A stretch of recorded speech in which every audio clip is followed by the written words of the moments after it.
let's go to the fourth of the fatal four, which is Madhya Pradesh. BJP ruled state, remember, confirmed cases 3,138, recovered 1,099, deaths 185.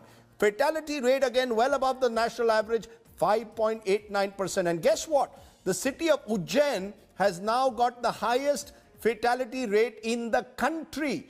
That's right. It has surpassed Indore and Bhopal within Madhya Pradesh, but also across the country. 43 patients have died. Out of 180 odd cases that have tested positive, 20.58% is the mortality now in Ujjain alone. Okay, let me therefore now turn to my fourth guest. I'm joined by Mohammed Suleman, Additional Chief Secretary Health and the man in charge of the COVID task force there in Madhya Pradesh. Appreciate your joining us, sir. There are growing concerns now in Madhya Pradesh, the virus continuing to spread. Ujjain, the latest concern, possibly the highest mortality among districts in India at the moment. It appears that the virus is spreading particularly right across the Malwa region. Well, the virus is active in western part of Madhya Pradesh for quite some time now. They started from Indore, but the surrounding districts of Indore continue to have presence of virus. So Ujjain is there. There are virus effects in Badwani, in Khandwa, and in Khargone district also. So it's still, I would say, it's a comfortable position in the sense that the focus of the virus continues to be the Malwa region of Madhya Pradesh. As far as the death is concerned, yes, that's a cause of concern for us. As on date, there are 42 deaths in Ujjain itself. And out of those 42, I would just like to share with you, though every death is a sad case, but 39 had comorbidities. Unfortunate part is their average stay in the hospital is only 2 days. That means their presentation in the hospital was so late that we could do very little to help them out. You know, that is very worrying, of course, Mr. Suleman. The worry also is, I can tell you that many believe that Madhya Pradesh woke up late. In the month of March, when the rest of the country was getting ready to fight COVID, Madhya Pradesh was caught in a political tug of war, a transfer of power. Would you concede Madhya Pradesh started late and is paying a serious price for that? Absolutely not. In fact, every single day we issue a health bulletin in which we give every details about the positive cases, about the deaths that are happening in Madhya Pradesh, and about the test we are doing.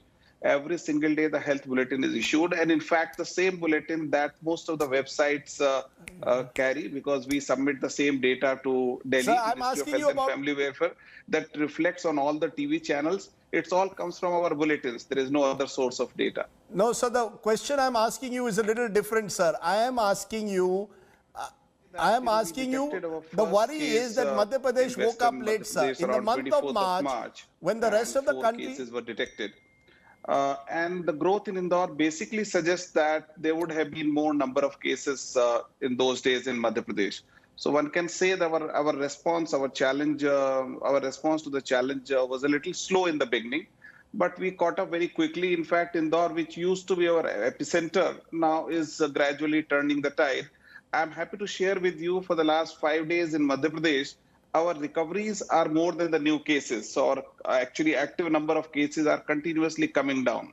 The worry though also is like number of states of North India, the so-called Bimaru states, Bihar, Madhya Pradesh, and particularly your state, sir, the testing is low. You are conducting about 602 tests per million. Maharashtra is conducting 1628 tests per million. Delhi is as high as 4,162. Rajasthan almost 2,000. Your testing is way below the national average. Are you hiding something again? See, we are now doing 720 tests per million. So issue is actually we had a zero testing capacity in the first week of March. Our testing capacity was only 60. From that, we have ramped it up to almost 3,500 tests per day. You also need to understand that half of almost 70% of my state is still infection-free, in the sense that we only had stray cases who traveled from outside. So if you reduce these numbers to the area where we are having COVID cases, then our testing goes up to 1,700, which is as good as any other state. So it depends on where we are testing. Actually, our testing has been very focused. especially in those areas where we have COVID-related problems. One final question, Mr. Suleman. Are you really serious that the political battle of Madhya Pradesh, I mentioned it earlier, has not had an impact on the COVID fight? For the longest time, the health department in your state was virtually in quarantine. The health secretary herself was in quarantine. There was no minister for health. There was no cabinet. All of this must have had an impact. Do you admit that or not? I would have a different view on this actually. I will not get into the political controversy, but the fact remains we always had a health minister. Till such time there was a new minister, Honorable Chief Minister himself was the health minister. And he spent hell of a lot of time on video conferencing with the district. In fact, 57 hours he had done about 6 days back. It would have gone up because every day he spent at least 2 hours on video conferencing with health professionals, health staff, and trying to mobilize the community in the fight. So I don't think our challenge, our response to the challenge was in any way lacking. Fact remains that we had presence of virus and we have geared up our efforts toward meeting this challenge. As Indore shows, we are turning the tide and in fact, we are looking at the brighter days. Okay, Mr. Suleman, appreciate your joining us. We've covered all the the 4 states with more than 100 deaths.